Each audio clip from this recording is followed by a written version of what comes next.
اعوذ باللہ من الشیطان الرجیم بسم اللہ الرحمن الرحیم۔ آیت نمبر 60 اور اس سے آگے، ٹھیک ہے۔ تو یہاں تھوڑا سا ہم تھوڑی ہسٹری دیکھ لیتے ہیں، دوبارہ سے ایک ریویو ہو جائے گا کہ بنی اسرائیل پر کچھ اور اللہ تعالیٰ کے احسانات کا ذکر ہو رہا ہے یہاں پر، اور موسیٰ علیہ السلام نے اپنی قوم کے حق میں بہت دعائیں بھی کی ان کے حق میں، اور ان کے حق میں وہ بہت رحیم تھے، شفیق تھے۔ حالانکہ ان کی قوم نے ان کو ستانے میں کوئی کسر نہیں اٹھا رکھی تھی، ہر طرح سے ان کو تکلیف دے رہے تھے، ستا رہے تھے۔ حالانکہ موسیٰ علیہ السلام نے انہیں فرعون سے جیسے جابر انسان سے چھٹکارا دلایا۔ جب یہ مصر میں قیدی تھے تو اس کے چنگل سے چھڑا کے ان کو بحر کلزم پار کروایا، اور پھر وہ وہاں سے صحرا سینا میں گئے۔ صحرا سینا میں وادی تی میں پہنچے۔ وہ ایک بڑا صحرا تھا، نہ رہنے کو ٹھکانہ، نہ کچھ کھانے کو۔ تو اللہ تعالیٰ نے ان پر کتنا کرم کیا کہ ان کو بادل بھیجا جو ایک سائبان بنا کے رہا ان کے اوپر۔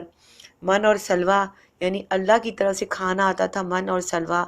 من ایک میٹھی چیز تھی، یوں سمجھنے حلوہ ٹائپ کی چیز، اور سلویٰ ایک بٹیر تھا، جو جانور بٹیر تھا جس کو وہ شکار کرتے اور پھر اس کا کھانا بنا کے کھاتے تھے وہ لوگ۔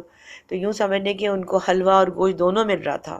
اس کے بعد وہاں پر ان کو جب پانی کی طلب ہوئی تو پھر انہوں نے حضرت موسیٰ علیہ السلام سے کہا، یہاں اللہ تعالیٰ فرما رہے ہیں کہ وَإِذِ اسْتَسْقَىٰ مُوسَىٰ لِقَوْمِهِ، اور جب موسیٰ نے اپنی قوم کے لیے اللہ سے پانی مانگا، یعنی موسیٰ علیہ السلام نے دعا کی، جو بھی یہ چیز کہتے تھے اللہ تعالیٰ سے یہ دعا کرتے تھے اور اللہ تعالیٰ دعا قبول فرماتے تھے۔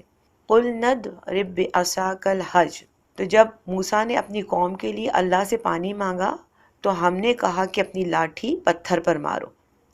فَانْفَجَرَتْ مِنْهُ اثْنَتَا عَشْرَةَ عَيْنًا، انہوں نے لاٹھی ماری تو پھر اس میں سے 12 چشمے پھوٹے۔ 12 چشمے کیوں پھوٹے؟ اس لیے کہ وہ 12 قبیلے تھے، تو وہ 12 قبیلے تھے، اس لیے چشمے سے 12 چشمے پھوٹے، اور ہر جو قبیلہ تھا اس کو ایک ایک چشمہ مل گیا، اور ان سب کو پہچان تھی، ان کے حساب سے چشمہ تھے، اور ہر ایک نے پہچان لیا کہ کون سا اس کا چشمہ ہے۔ قد علم کل اناس مشربہم، اور تمام لوگوں نے اپنا اپنا گھاٹ معلوم کر کے پانی پی لیا، یعنی ہر ایک کو اپنا اپنا گھاٹ، اپنا اپنا چشمہ معلوم تھا۔ کلوا واشربوا من رزق اللہ ولا تعثوا فی الارض مفسدین، ہم نے حکم دیا کہ اللہ کی عطا کی ہوئی روزی کھاؤ اور پیو، مگر زمین میں فساد نہ پیدا کرو۔ یعنی اللہ تعالیٰ یہاں فرما رہے ہیں کہ جو کچھ میں نے تم کو دیا ہے اس کو کھاؤ پیو، لیکن زمین میں تم جو ہے وہ فساد پیدا مت کرو۔ لیکن پھر انہوں نے کیا کیا؟ وہی جو ان کی عادت تھی، انہوں نے یہی کیا کہ اور اللہ تعالیٰ کی ہر حکم کی نافرمانی کی، نعمتوں کی ناشکری کی، کفران نعمت کیا ان لوگوں نے۔ اور یہ بھی ایک معجزہ تھا جو حضرت موسیٰ علیہ السلام کے ذریعے اللہ تعالیٰ نے کروایا تھا، یعنی کہ ہر قبیلے کے لیے ایک ایک چشمہ نکلنا، 12 چشمے پیدا ہونا، وہ بھی جب عصا اللہ تعالیٰ نے کہا کہ اپنا عصا پتھر پہ مارو، حضرت موسیٰ علیہ السلام نے عصا پتھر پہ مارا اور وہ چشمے جاری ہو گئے۔ تو یہ بھی اللہ کا تھا، ان پر انعام تھا، یعنی انعام اس طرح کہ ایک تو اللہ تعالیٰ نے ان کے لیے سائبان بادل بنایا بھیجا، پھر ان کو من و سلویٰ دیا، پھر پانی نہیں تھا تو پانی اللہ تعالیٰ نے ان کو پانی دیا، لیکن انہوں نے پھر آگے انہوں نے کہا، یعنی جو چیز ان کو دی جا رہی اس پر ان کو صبر نہیں تھا۔ اس کے بعد انہوں نے پھر ایک نئی فرمائشیں کرنا شروع کر دی، یعنی کفران نعمت وہ کتنا کریں گے، اور اللہ تعالیٰ بھی ان کو کتنا موقع دے رہا تھا، لیکن پھر بھی وہ اپنی عادتوں سے باز نہیں آ رہے تھے۔ اگلی آیت ہے وَإِذْ قُلْتُمْ يَا مُوسَىٰ لَن نَّصْبِرَ عَلَىٰ طَعَامٍ وَاحِدٍ، اور جب تم نے کہا کہ موسیٰ ہم سے ایک ہی کھانے پر صبر نہیں ہوتا، یعنی اب ان کو کھانے میں میٹھا بھی مل رہا ہے، گوشت بھی مل رہا ہے، اور یہ اللہ کی طرف سے کھانا آ رہا تھا۔ تو وہی انسان جو ہے ہر چیز، اس کو ہر وقت کچھ نہ کچھ چیز چینج چاہیے۔ اب اس کھانے سے تھک گئے تھے، اب ان کو چینج چاہیے تھا، تو انہوں نے کہا کہ ہم سے ایک کھانے پہ صبر نہیں ہوتا۔ فَادْعُ لَنَا رَبَّكَ يُخْرِجْ لَنَا مِمَّا تُنبِتُ الْأَرْضُ، تم اپنے پروردگار سے دعا کرو کہ ترکاری اور ککڑی، من بقلها وقثائها وفومها وعدسها وبصلها، اور ککڑی اور گیہوں اور مسور اور پیاز وغیرہ کی جو نباتات زمین پر اگتی ہیں ہمارے لیے پیدا کر دو. یعنی اب ان کے اس ایک قسم کے کھانے سے ان کا دل بھر گیا تھا. اب وہ چاہ رہے تھے کہ وہی زبان کے جو چٹخارے ہوتے ہیں جن کی عادت ہو جاتی ہے انسان کو، تو وہ ان کو وہ چاہیے تھے کہ ان کو اب دالیں بھی چاہیے، پیاز بھی چاہیے، اور یہ سب کھانے کی چیزیں چاہیے، سلاد میں ککڑی بھی چاہیے، یہ سب چیزیں ان کو چاہیے تھی. قَالَ أَتَسْتَبْدِلُونَ الَّذِينَ هُوَ أَدْنَىٰ بِالَّذِي هُوَ خَيْرٌ.